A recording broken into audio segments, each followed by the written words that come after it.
Yeah, right now we're at the what's called the Coliseum Diatreme. We are in northern Arizona on the Navajo reservation, and what we have out here is the best example that I've seen of a structural bowl. So all the sediments are used to be flat lying, but now they're dipping right towards the middle of this basin out here. So this is like a big cereal bowl or basin, and all the rock layers are dipping right toward the middle. And this area in the Hopi Buttes area is well known for what are called Mars, Maar.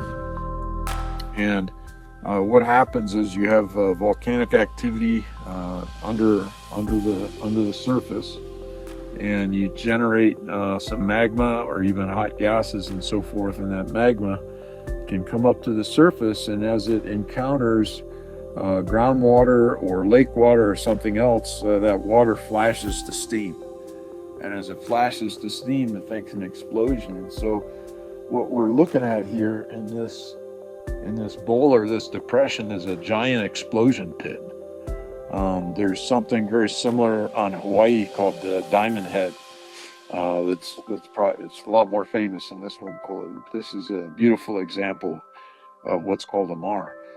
And what we've been looking at today is how the sediments that we see here are interacting with the lake sediments that we see over there. So over there we can see the red and gray lake sediments, and we're looking to see how the volcanic deposits in this area interface with those lake sediments. And I think all of my students here today are convinced, and I'm convinced, that the lake and the volcanics and these explosions were all happening at the same time. So these were all simultaneous events that were going on. They're all happening during the same period of time. So we think this volcanic activity was actually happening in part within a lake called Lake Bidahochi.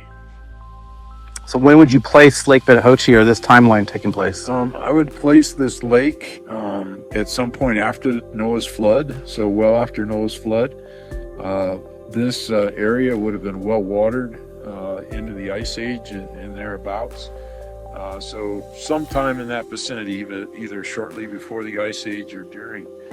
And I'm actually thinking, along with a number of other creationists, that this lake had to predate the Grand Canyon. So we're thinking that possibly this lake catastrophically drained to the west to make Grand Canyon.